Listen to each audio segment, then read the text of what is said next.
Okay, so first thing we're gonna talk about is the changing of the closing dates. So, okay, not being professional here. So we acquired the house, the negotiation of the house December the 1st. So it was right around the time of the holidays. A lot of people were taking off, going on vacations.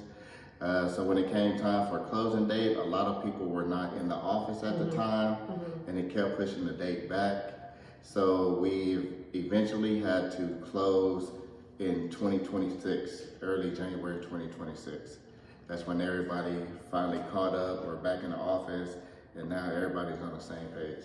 Yeah, and the HOA that we're in, they actually had some documents. So we were going to try and close in December because they couldn't provide the documents. Then we're going to close January 5th, but the paperwork I got for title of how much money to bring to closing was like almost 20-something thousand more than what was projected. So we caught that mistake and had to almost do a whole bunch of the paperwork over again. So we couldn't close on the 5th like we were supposed to, so it got switched to the 13th, which brought our costs down. So finally locked in on the closing date, and we closed on January 13th. Yeah. January 13th. All right. Another thing that we learned about wiring is I like to get stuff done, as you guys know, but they're like, nah, just wait till like the day of closing to wire the money. That was kind of odd to me because I would want to make sure that the money in there, but hey, that's how this business works. One thing that we forgot to do was the pre-approval for the DSCR loan. So what happened was in the paperwork, they still had it as a flip and not a hold. And that's why we had to bring so much more money. So we had to go back, get that pre-approval. They really worked fast. Like I emailed them within 24 hours, they had that pre-approval letter. So yeah, that was pretty cool. So let's talk about closing. Well, for the closing, unfortunately, I wasn't there personally, but you were there for the closing. We were able to sign. It was documented, videotaped, and everything. So I was kind of there in a way. But the closing, I'm guessing it went smooth. Yeah, it went smooth. We still work our 9-to-5 jobs. So the notary actually came up to my school campus on my lunch break for me to close on my campus. So of course I videoed my husband and my family members, my daughter, because this is a big moment for both of us, and we were able to get it done there. But definitely after that, we made sure that we met up together and drove over to the house together. And they had like this wall, and I'll see, you just have to watch another video. And it says flip, but it's backwards, but I know. But it was designed for us when we came in, pretty cool.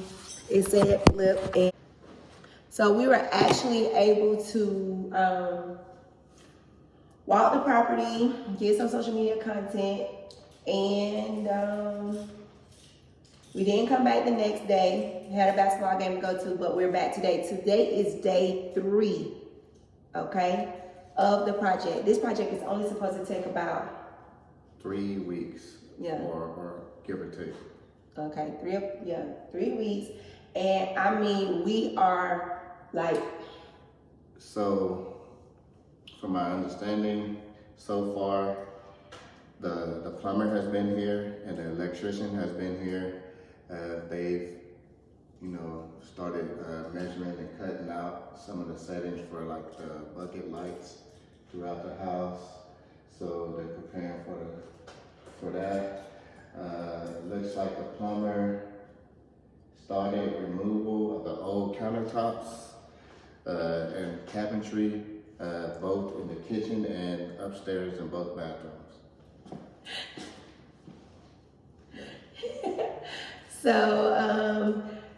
I mean, we are going, some of the things that have happened, we had to open an account for like the draw. It's like we are going through it, but we still learning. But on the go. on the go, like it's fast because she wants to be done with this. And so it's already a dumpster. When we pulled up, there's a dumpster outside the house. And even from closing on Tuesday to today, Thursday, it's already been changes. And that's only been 2 days, 2 days. Wednesday and Thursday, just 2 days. So we've been in a group chat. Robert, of course, is working closely with Jaquita on the on the design. design of the house and everything. Basically, picking everything from the color layouts, flooring, hardware, and cabinetry. So. And even making the decision to add the recessed lights Yeah. is something.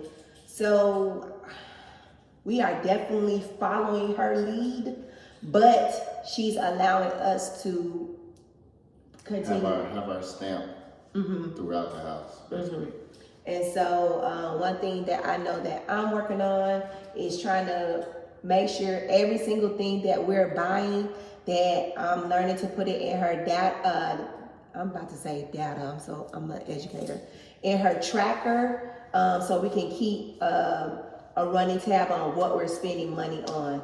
So I've gone back and just tried to write down everything so I can enter it into that Excel sheet. If you want a simple way to make money just right now in the North Texas area, and you see a home and you feel like, oh, that home might be vacant, or hey, do y'all want to buy our home?